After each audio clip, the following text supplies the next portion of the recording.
You're floating. You're flying. How do you feel? Enlightened. Not yet, but I'm working on it. Pretty great. It's been, how long has this been? So I don't think we have recorded and even been on a Single call episode since in person. since in person, and that was in June, and now it's September. No, it's October now. So it's been You your last you day. literally was in Georgia. You left Georgia. Now you're back in Georgia. You like the entire round trip. Exactly. I did a full 360. Like when the son leaves the father's kingdom. Have you heard that story? It's the son who is with the father, and the father. So the thing is that father has a kingdom. So the son becomes spoiled, and he leaves the kingdom, and he wastes his life. And after that, he comes back, and this time he's broken because he found like this doesn't work, because he just becomes sad from all the things that he was pursuing. And he comes back to his father and he's like, I'm not who I thought I was. And his father said, well, now you are. So he made a full trip and came back, and this is exactly what we have done with with today's episode. So you think you've discovered, how do you mean that? Like you've discovered some pieces of yourself in this round trip, or? Your business, especially in the beginning, I feel, and I've heard and I've experienced, is in a way an extension of yourself, in the way that you're serving humanity, you're serving people. So the better you become, the more you discover about yourself, the more you can serve other people, the more value you can provide. And during this month, since June, I've been discovering a lot about myself. And examples, I'm in a relationship, a committed relationship, that is. I'm living in Georgia for 3 months, focusing on the business. And I'm at a place where I'm creating something where my mind comes in and says, but you cannot create that because that doesn't exist. And then I think, well, what had Elon Musk done if he was letting his mind, which is limited, stop him from creating the stuff which serves people? Because there is a problem in my niche, which is that a lot of guys, they cannot approach girls because the mind will stop them, self-doubts, whatever you want to call it. And I found, because I hosted a boot camp, in Vienna. It was in August, August, mid-August. I was with 3 of my students, my favorite students. They did so well during the boot camp, a lot of breakthroughs. Everyone had at least one major breakthrough. And the one thing that really happened after was that they experienced the high from the boot camp and then the low, because I was not there anymore. It was this external validation. This, oh, I see this girl, and I tell you, Jasper, go. You got this. Okay, I'll go. But when you don't have that voice, that external validation, then you are left there with your mind, which is like, oh, no, fuck it. Nothing happens. So I'm writing my offer right now, and I figured out this morning I was working on this from a new angle again, which is like, how can you like imagine if you created this external validation from within, Like you would be Are you sure unstoppable. it's external validation? No, because so just to like something that I was thinking about here is that you're linking the reward to something else, right? And so the anxiety around it goes away because the reward in itself comes from approaching. So doesn't it go back to like detachment again, or like how do you see it external validation? Because I was thinking the moment that you are involved in this, but it's like the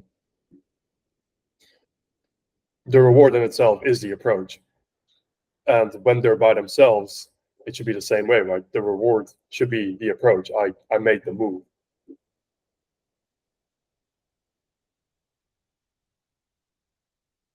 Yeah, you're right about this, because making the move and being rewarded by validating your desire instead of stopping yourself because you expect to be validated if the girl would like you, for example, which would be an external validation. So that is what one angle of it, 100%, because it makes sense how you're saying that. Because you validate yourself with your, like, you have a desire and you say that, okay, I have this desire. Yeah, let's act on it.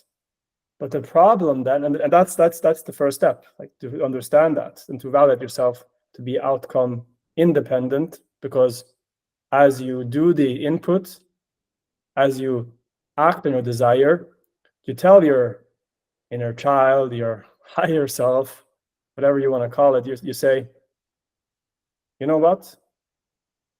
I'll validate your desire. I'll follow this excitement and I'll do it. But the problem that then a lot of people lose this forward momentum is with the mind comes in and it says, ah, no, it will be too scary. And then what I found when I was on the boot camp, or when we were calling on the phone, just like WhatsApp call, and they're like approaching girls, this mind was silenced, or at least very quiet. They only had heard my voice. But I guess they enter your paradigm to some extent, and that's probably a powerful tool as well. It's like in your world, this is normal, right? So you're the authority figure. You step in, and it's like, oh, this is just what we do. Yes. So they join my paradigm in that sense, and they accept that frame, and they say, okay, it's normal, it's fine. But I cannot be with them all the time. I can. I'll just have them pay more, but it's not what we want. We want them to. The guy you want to be validating yourself from the inside, which means you want to be able to do that by yourself with no external influences. And how then can we take that paradigm shift or that external validation and put it within you, so that as soon as you have that desire,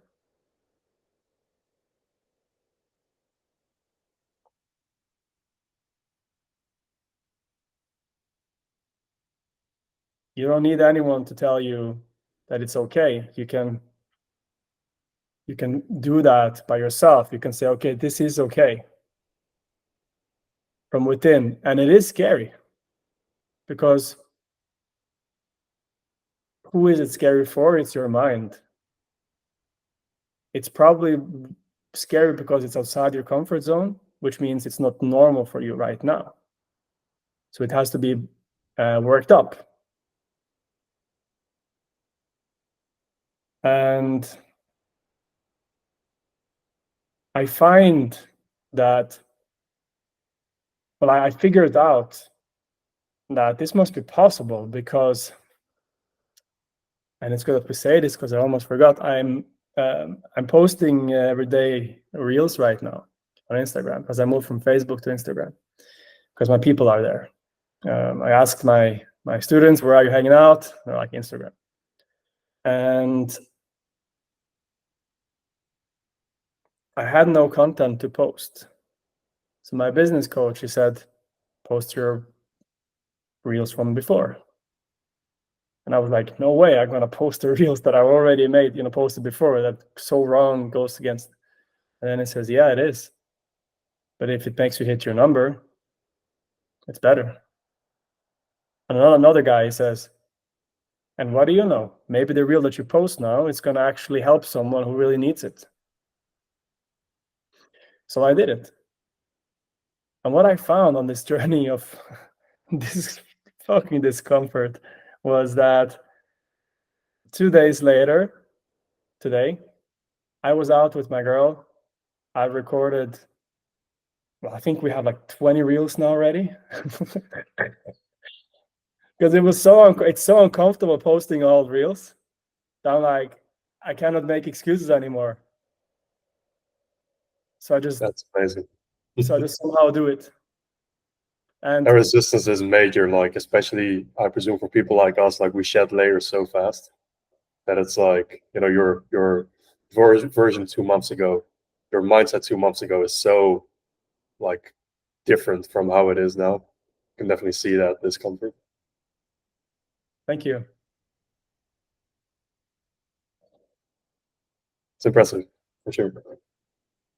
Thank you. So yeah, that's what's happening right now. And I think the student is going to help me. And I think once this is finished, like it's going to be revolutionary. It's going to be something that doesn't exist on the market, something that, people are going to like throw their money at because it's this big problem, and it's something that can also solve, let's say, the problem of coaching, which is time. Like you most of what you sell is your time. So 1 hour coaching or 90 minutes coaching. So I'm very excited about that because it can be a stepping stone towards money, which is in essence doing more cool stuff and freedom. So yeah, that's what's up. That's what's happening. And I'm curious, before, or is this, I was going to interrupt you. That's okay. I was curious, like, because way earlier you touched on, dealing with this discomfort of approaching. Something I was thinking about is you have this duality, right, where it's like on one end, you can kind of build that confidence by increasing your self-worth by doing the right habits. And then on the other hand, you have this duality of, okay, why not just destroy that mechanism altogether and just completely accept yourself in the moment with whatever is present. I'm curious, like in your approach, like how do you kind of integrate those things?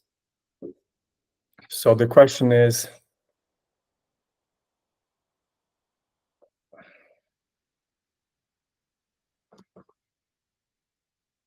how to overcome approach anxiety my approach of overcoming approach anxiety.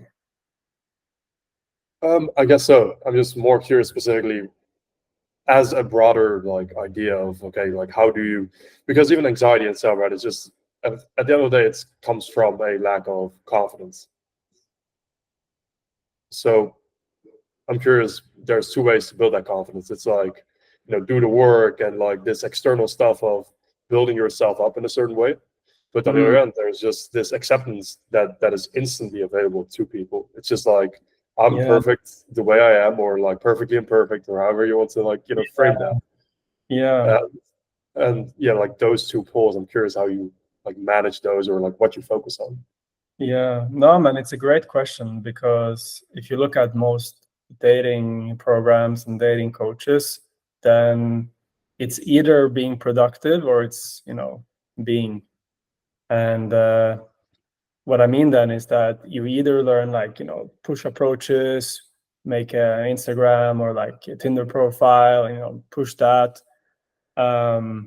And it doesn't even, like, there's no inner work there at all. Like, there's like, and I'm not talking about, something I'm making up. This is I asked my students, like, for a year and a half now, like, why did you come to me? What did you do before? And it's like, yeah, we're doing some journaling, some questions. Okay. Yeah, and that was it. So there's no real inner work. There's no transformation there. There's just like, how can I get dates with girls?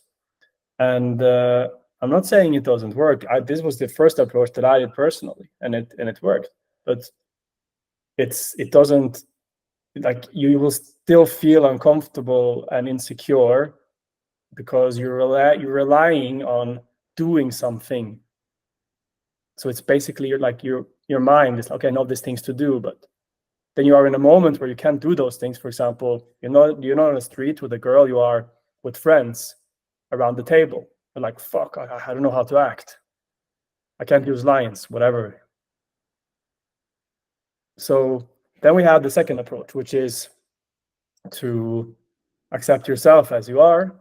And you have some coaches which are relying on this, called letting go.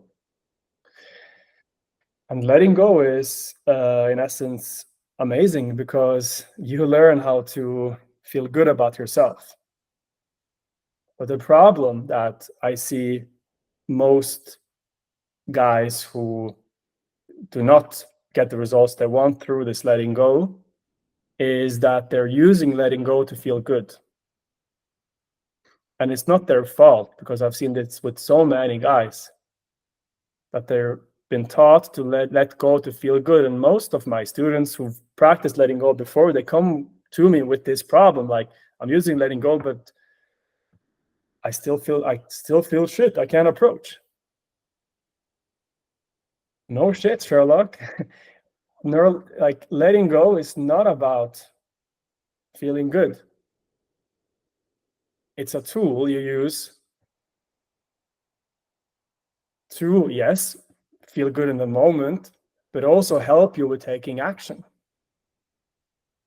So what I do here is I integrated both of them. Is I take the action, speak to girls, do the 20 approaches a week, but also do the inner work, the shadow work, the healing your confidence, the letting go, the right way of letting go, so that you're making progress at the same time you have fun with it. You don't overwhelm yourself in a way that makes you stuck, but you're able to do it slowly. And I had one student of mine who's been with me since like August last year, and he says, I don't think I would have been able to do it if it wasn't for the second step, which was the meditations that we do. Because now he's able to feel good while taking a step, uncomfortable, feel good about that, and move forward. And in this way, he's transforming. And this is what is missing. This is what I think is missing. There is one more element here, which I'm adding into my program, which is that most guys, they don't know what they want with their lives. They're like, they never stop up and think, what do I want? Like, what do you want? Like, you know what you want. You're super consistent, Jasper. Like, I was talking about you the other day on a call with some other guys, that every day you have the stories, same stories, so super consistent every day, no days off, and you're happy doing it. Why? Well, because you're feeling fulfilled doing it. You're on a journey. You enjoy that, and this is what most guys miss out on. And the guys who have it, the girls just come to them. 100%. The inner power that you like get from that, it's like it's otherworldly.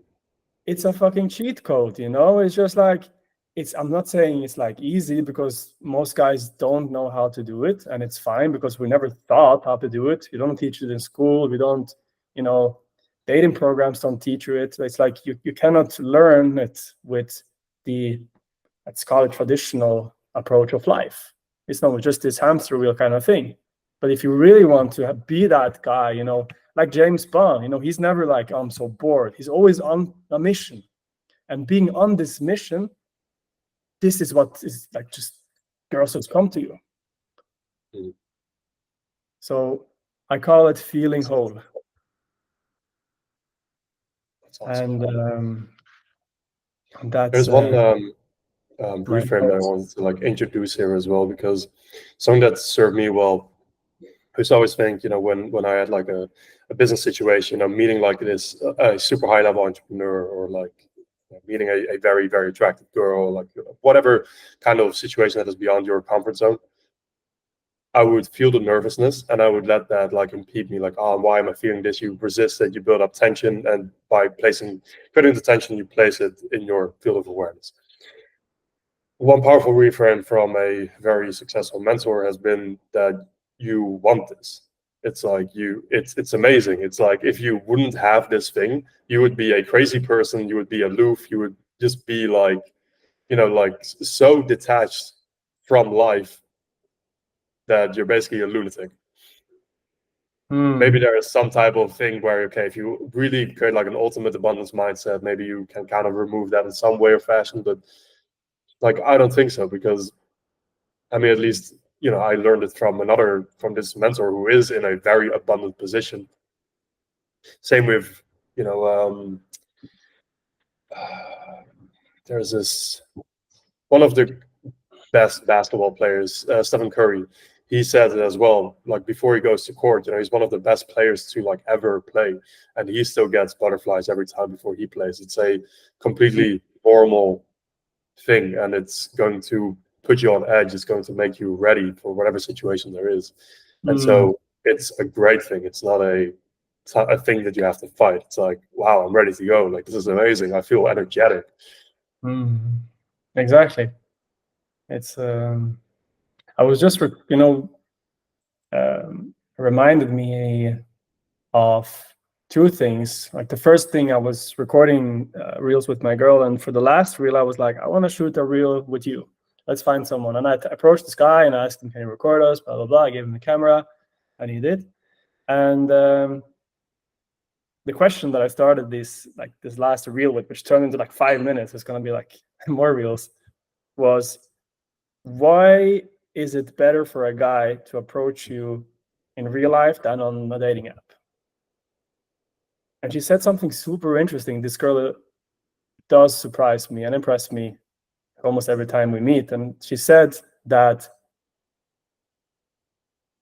when a guy is with me in person, I can feel his nervousness. And when he's being nervous and I feel that, I open up. I give him a chance. I admire that courage of feeling nervous and still making moves forward so much that she wants to make, she said in her own words, make it easier for him. I guess that's so rare in general.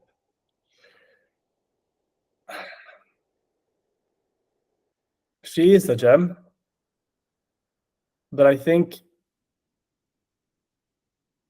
that is also within a lot of women. But the problem is that they have not experienced a guy who comes up to them nervous and insecure as fuck, but still is making move forward, still is, you know, trying to make it happen. And I think that is so powerful, and also what aligns with what Steph Curry said is, what she said is that imagine then what you can do in other areas of your life. You would feel fucking nervous, but you will still do it. A tiger would come into your room, you would feel nervous, you would still somehow handle it. I need to make notes in the meantime. I'm sorry for all of that. Yeah, it's good. You're 100% right. The It's like the stress. I think the main thing that stops people is like number one, stress management, like how tolerant they are of right, like like situations like this and not taking the right actions. And the second thing is just the confidence, right? It's like, okay, if you take every single shot, if you think you're worthy of a certain thing, you will attract it into your life. There's like no question. Yeah, making moves despite how you feel is in a way, the essence of success, especially in business, consistency, and also in life.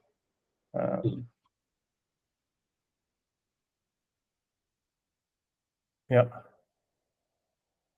It's interesting as well. This the consistency that I do on my stories, like it is such a powerful tool for like, I'll get people onto my Instagram, and like doesn't matter what context it is, whether it's like a more business or more like a friend, or it's like a girl or whatever.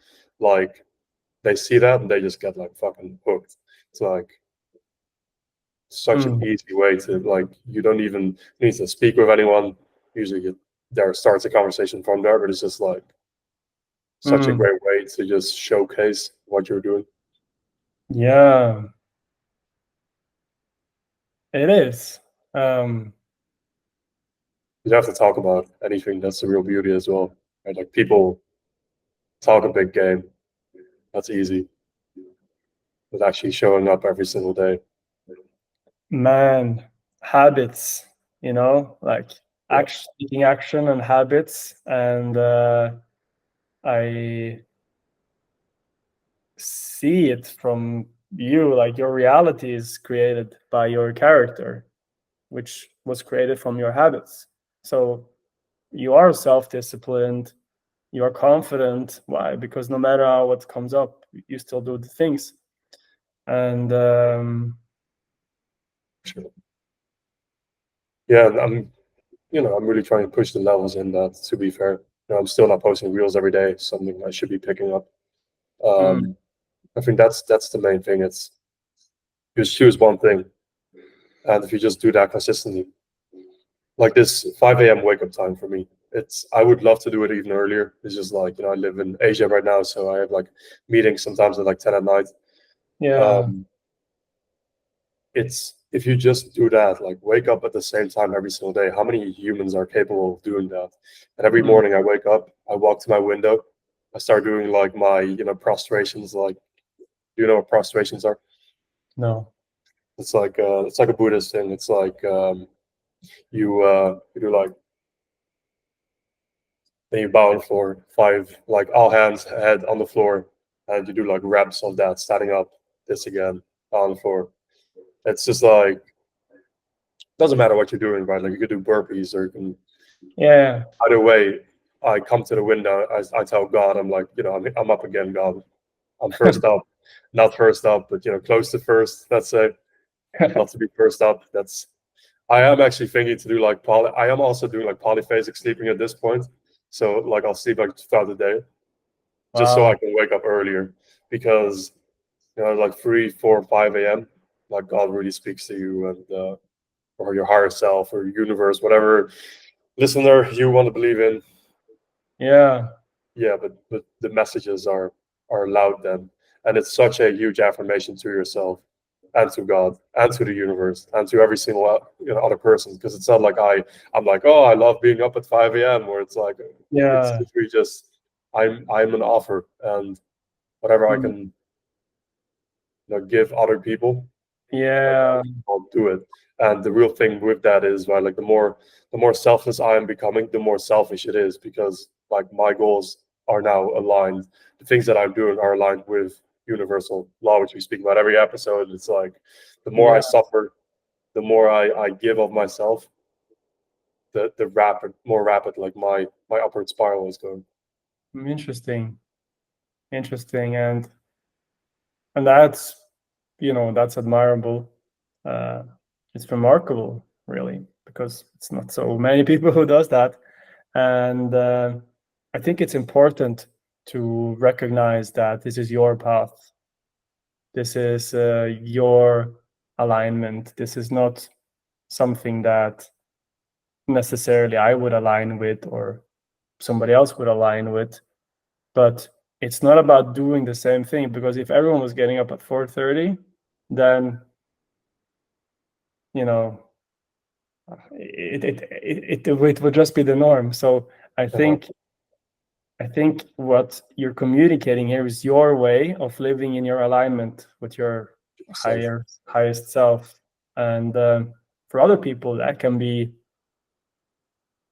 man, for me, it's just being present, really, and grabbing opportunities in the moment, especially opportunities where I can overcome shame and pride, which I found is very interlinked, shame and pride. Something that's surprised me and that I've felt lately is that in one moment I'll feel shameful about something and I will hide it. The next moment I'll feel pride about something and I'll be like, hey. So what I try to do is I try to uncover my shame and let go of my pride. Because it's like it's like karma knowing itself, like how I know it exists. Like I'm like prideful about something, like me explaining the offer, like when I was talking about it, like I try to be as little prideful as possible, but I know there was some pride there.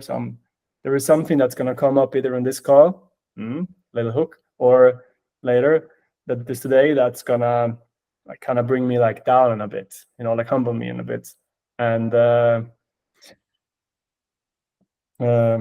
just grabbing these opportunities along the way, I find that's very aligned with me. And sometimes I have this thing in my mind where I tell myself, like, isn't enough? Like I've like ding ding ding. Like yesterday I was running, I was doing something, I was jumping over some tall stuff that would like scare me, and then I'm like, I feel like doing push-ups. I don't want to do it. I'm gonna invite this guy to join me. I'm gonna record a story of it. I'm gonna this and that, just more and more and more. And at the end of the day, I felt very energized. And that's for me been a clear communication that what I'm doing is right. Because I think that what you do, which energizes you, is aligned with yourself. 100%. And what you do, which takes away, for example, people will scroll their phone and it will feel good in the moment, but afterwards they don't feel like doing anything because they don't feel energized, because it's not aligned. So I think it's really important to find this inner alignment. How do you, because I'm curious, because I think you labeled like pride as kind of like a bad thing. And so I'm curious, like, because there's a lot of like philosophical like arguments you make for, and but I'm curious like what your exact, like how would you define your pride, like how does that show up? Yeah. I forgot my pride was earlier in this conversation, could be, I think there was some pride at moments. There was pride when I was talking about the offer and I felt, I know better than anyone, and now I feel really good about myself because I'm above other people. And I think this is it. Good question. Because now I'm like, yeah, I know better. I'm better. Fuck this, the other dating coaches. I'm the shit, And then the next moment, I might feel. Because you aren't. Yeah. I just get like Conor McGregor in my head, and I'm like, he fucked up. I want to do the Nurmagomedov way, which, he's still the GOAT. So, what was the thing? So, in the other part, there is the shame, which is like you're above, you're underneath. So in the next moment, I might find myself, but these guys are doing so well. They're so cool. They have these things. Oh, I'm not anything. So you know what I mean? It's like, you can call it lower. It's just comparison, like a different spectrum comparison. Either you're all above or you're below. And both of them are, because if you're just by yourself, there's no one there. You're gonna be dancing. You're gonna do like this. You're gonna watch crazy porn. You're gonna do. I'm not saying watch porn. I'm just So you'll do whatever because there's nobody there to shame you and judge you. So you don't feel any shame about it. And the same thing with pride. If you're like, You score an amazing goal. You know you're in the forest. There's nobody's going to see you. You've been there for 1 year, so you forgot about society. You're like, fuck yeah, that's awesome, universe. Let's fucking go. There's no I anymore in that. And it's the same two sides of the same coin. And if you look at the scale of consciousness, can we pull that up? That would be so awesome. I think we've already done that, scale of consciousness, but let's pull that up again because let's see if this one has it. Okay, I'll pull up one. I got it. I'll pull up one. I'll pull up one very simple one, so we don't confuse. Let's see, so we don't confuse you, the listener, who's been with us for 30-something minutes. You're awesome, and I'm talking about you. Let's see. Here we go. So you see that on this scale, so what is this for people who don't know, is that higher frequencies like enlightenment, like Jasper entered the call in, and peace and joy and love are higher frequencies. It's expansive states where you feel very light. You're like floating around. It's like if you've ever been in love, you know how it is. You just walk around. You're like, I think so. You're like, ooh. You don't be like, oh, this is wrong. You're like very light. But then if you fall down when you are, for example, feeling guilt, why did I do it? I shouldn't have done that. You feel like very heavy and it's dense and it's a lower frequency. And it's also destructive. So if people are with you, you feel low. They will feel low. They will lose energy. You will need energy from other people to survive, really. Like I've heard like people die by going too low frequency. I guess no frequency, just disappear. And also if you go too high frequency, people disappear. And I think that's what people call heaven and hell, because it really feels like that in the real life, in the world too. So if you look down here, you will see courage. So in the middle, courage. Sorry, so courage is in the middle here. And courage is what's taking you from that destructive energy into the expansive energy. And this, so courage means, if you don't know if you ever Googled or asked ChatGPT what courage means. Courage means comes from the Latin root cur, C-U-R, which means heart. So when you're being courageous, you're acting, you're being from your heart, and that's why girls will love when you're courageous, because you're being real, you're being like, and it's also I will call it the bridge between negative and positive, like lower and higher. And you see right underneath courage, which we are still in the destructive one, we have pride. So pride is the highest of the lower frequency states, and shame is the lowest.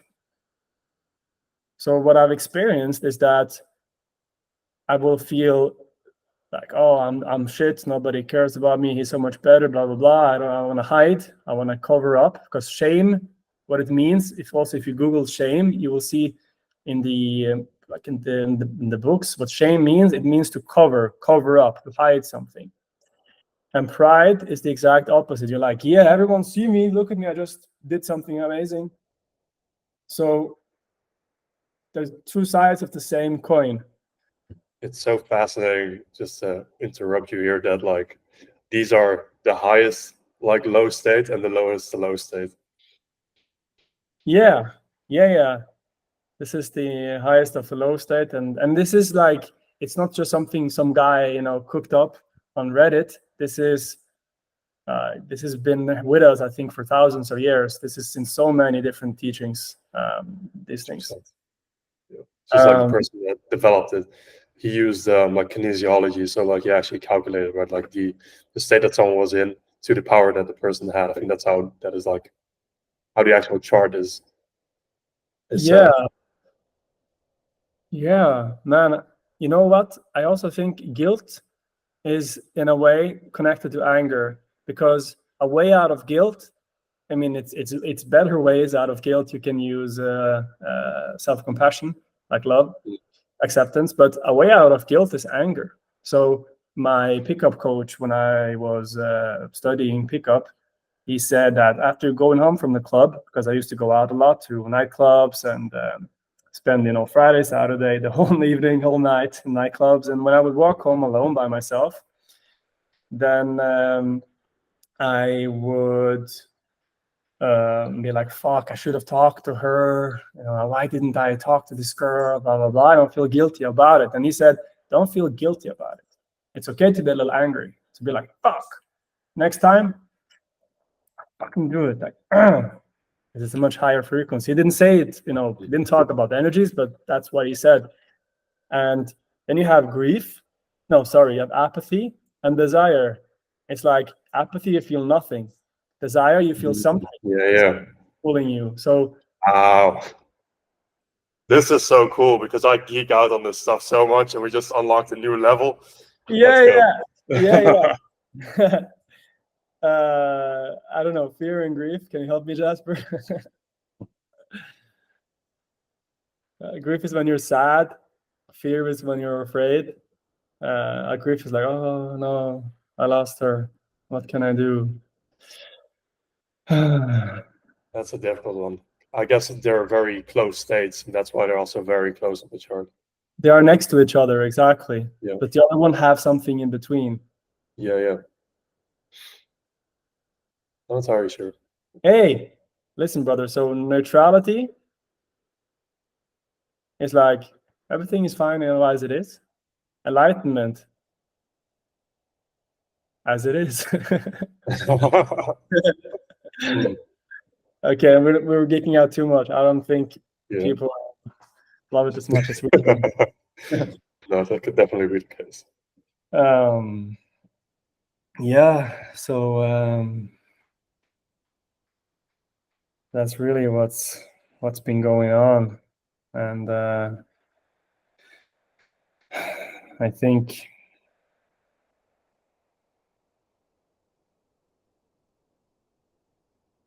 we are both enjoying our journey more, yeah, than we did 3-4 months ago. I wouldn't say I'm enjoying it more. I am more at peace with it, I would say. Yeah. Well, joy and peace. I think peace is actually above. Let's check. Actually, yeah, peace is above joy. So. Is it? Yes. Wow. Okay. Yeah, that's good. I will say, like, I mean, especially since, for me in the past few months, I kind of dipped down actually, I think, because when we were speaking, like, especially in Switzerland, I was like levitating like 24/7. And I think the main thing there was I was 100% focused on coaching. And so I was in the same mindset of serving people 24/7, like being an offering, all of these things. And I was literally levitating. I was tapped in, like messages came to me nonstop. And then we met up in Georgia. I was still in a very great situation. I met some of my friends and such. And then I came out to Vietnam, and I kind of fell into a spiral of, I'm working so much. I think even that was the case in Georgia already. Like I was working so much on other ventures where, I do like website optimization for like big companies. And now also I got like a profit share in another company with like one of the biggest online entrepreneurs. And it's like, there's a lot of like opportunities on that end, but it's this, aligned on soul level. Well, for a long time, I struggled with that a lot. And so I was in this situation where, and a counselor recently really helped me with that. I was always seeing things very black and white. It's like, oh, I'm purpose driven. Oh, now I'm not purpose driven. Yeah. I'm purpose driven, so I'm aligned with God and like the universe. I'm levitating, and like I live for my wish fulfilled. And I'm not, and I work for money, and I'm like a scumbag essentially because I'm just working for money instead of serving the world. I'm not sure if that's like my subconscious belief there, but it's definitely a lower state that I presume or that I correlate with that. And so more recently, it's been thinking like, okay, I still want to do both. So how do I integrate these things? And that was really difficult because for a long time it was like, okay, I can't really do this. I need to either do this or that. And same with relationships and a lot of different like things in my life. It's like, oh, I don't like how this is going. I have to cut it off. Or I don't, I watch 30 minutes of anime when I said I shouldn't do this, like 100 different things I'm not allowed to do. And then I do one of these things, and then I go into shame because it's like, okay, I said I shouldn't do this, and now I did do this. Same with scrolling social media, but I am posting on social media all day. So getting caught in the scrolling hamster wheel, it's like just gonna happen. Like unless I develop some type of omnipresence. But like I'm now at a point where okay, I catch myself after a few minutes, but I still fall into it like I presume pretty much everybody does. And so one thing that's been really powerful for me to be more aligned and now start to get into this higher state. Well, first of all, I think it's being in a different location, like being in Thailand right now. I'm here with, I have more friends here. The gym is phenomenal. Like there's so many dudes that are way bigger than me. It's like so inspiring. Like I'm once again like a small fish in a big pond. But then also seeing things less black and white it's been really, really useful. It's like, okay, instead of saying, I'm not going to do this, I'm not going to do this, I'm not going to do this, it's like, okay, there's a few non-negotiables I live up to. So I wake up at the same time every single day. I go to the gym every single day. I hit my macros every single day. Let's see what else is there. Like my morning routine. And I guess like my general story blueprint, I need to make sure I do like literally everything, but like the baseline that I never miss out on is like, okay, I post that I did my workouts, I post that I woke up at a certain time, I post my book post.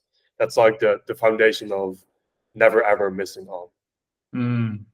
And now instead of being like, okay, I need to do all of these things at once, it's like, okay, these are my non-negotiables that I do not miss on. Let's add one more thing to this. And then the other thing is it's a rule. It's not like a hard non-negotiable, which that entire framing, right, creates the shame cycle in the first place because I create the struggle for myself of like, hey, I have these like unreasonable standards for myself, or I wouldn't even say unreasonable because that's kind of bullshit, but like standards that I have been recently not capable yet of living up to, let's say.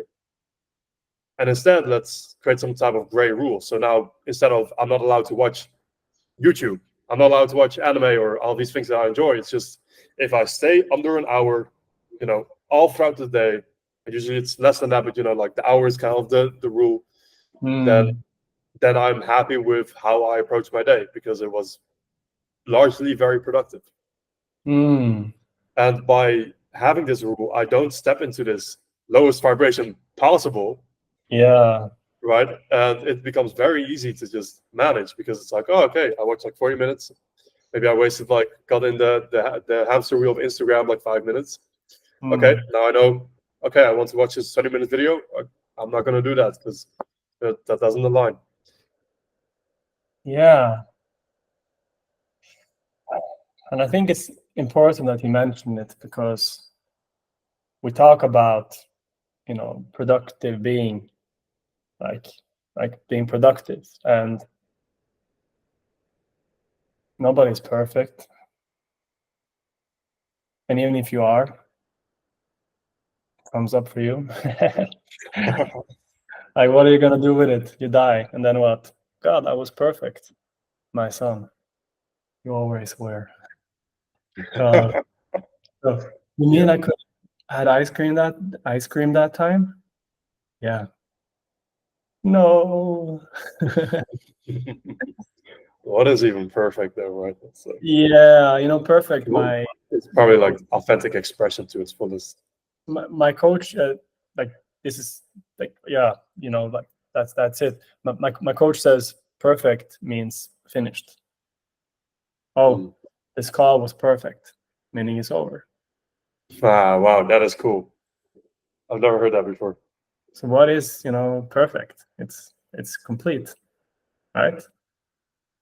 I think that's 100%. like in Genesis, like God says that as well, right? Like it's done, it's and then I'm not sure if is that in the Bible? Not sure. Maybe. I think maybe he said it was good. I think that's what he said. It doesn't say perfect, but it's like right, he completes it, and then it's like, hey, he's at peace with it. I don't think I they love used it in that time, but Yeah, but let's. it's kind of the same symbolism. Yeah, It's very similar, right? It's like, okay, God finishes the completion, yes. so he must be content with it, and he must be at peace with it. Therefore, it's perfect. And this is how we perfect this call. Yes, sir. Good chat. I appreciate doing this. Good chat.